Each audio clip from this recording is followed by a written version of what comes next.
one can approach, no one can guess. His status is above, my views are less. He came as a blessing, he proved himself. I read his life, I got impressed. I used all skills, I used all minds. I couldn't understand except said just yes. His benefactor, he's a matchless. His qualities are uncountable, everyone confess. Assalamu alaikum wa rahmatullahi wa barakatuh. In the name of Allah, the most merciful and the most gracious. All praises be to Allah subhanahu wa ta'ala, the Lord of the world, the master of the day, after the creator of everything in this universe.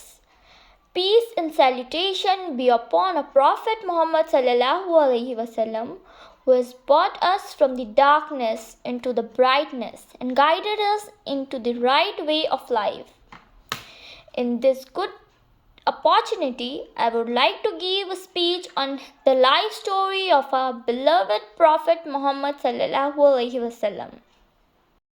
Prophet Muhammad was born in Mecca in 571 AD. The name of his father was Abdullah and the name of his mother was Amina. Muhammad was born after the death of his father. His mother also died when he was only 6 years old. After the death of his mother, Muhammad was brought up by his grandfather Abdul Muttalib and later on by his uncle Abu Talib. From the very childhood, Muhammad was serious-minded and very often used to think about everything which he saw around him. As a young boy of 13 years, he joined his uncle in his business. During his trade journeys, he curiously watched the various customs of the different Arab societies. At the age of 25 years, he was employed by a rich widow, Khatija, for looking after her business. She was so impressed with the noble character of Prophet that she subsequently married him. Prophet lived with her till she died. After her death, the Prophet married other women who were also widows, except the fourth one, Aisha Begum, who was daughter of his friend and disciple Abu Bakr. From Khatija, the Prophet had 2 sons and 4 daughters, but only the 4th daughter, Fatima, survived him. From other wives, there were no children. Prophet Muhammad thought seriously about the evils in the society and was anxious to find out ways and means to remove them. He used to go to a lonely cave in the mountain called Hira, where he thought about the concept of God, religion, and the reform of the society.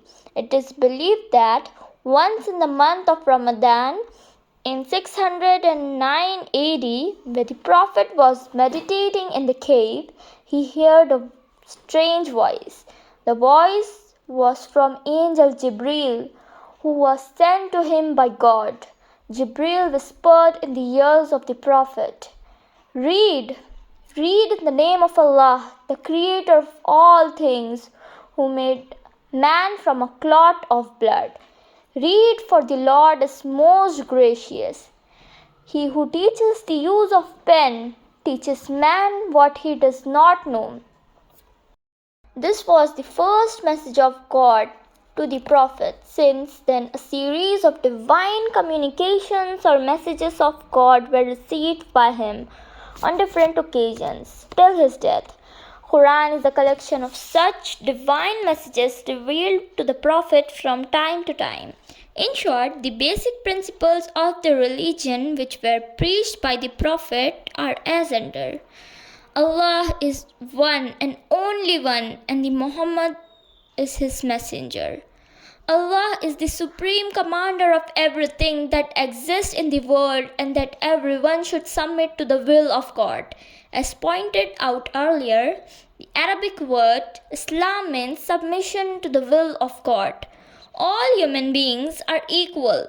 No one is to be treated as superior to another because they are like brothers. Though his preachings, the Muhammad laid down also the new principles of life and abolished the existing evil customs from the society.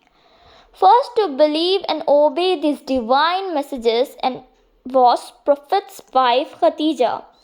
Gradually, others also believed in what he said, but a great majority of people in Mecca opposed these preachings. They did not allow the Prophet to speak and communicate the message to the people. Finding it difficult, the Prophet left Mecca and went to Medina in 622 AD.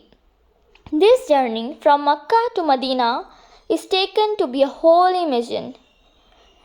As Medina, his preachings were appreciated and more people became followers of the Prophet. Prophet Muhammad was not only united his followers through his new faith but also organized them as a strong political group to face his opposition. His followers fought several battles with the disbelievers, but there was such a force in the ideas of the new faith that very soon a great majority of people of Arabia became its followers. The personality of Muhammad dominated the minds of Arabs to such an extent that within a short period most of them embraced Islam.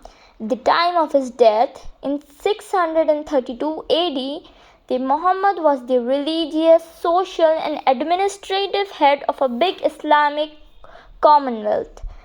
By Islamic commonwealth, we mean the group of great majority of people who became followers of the preaching of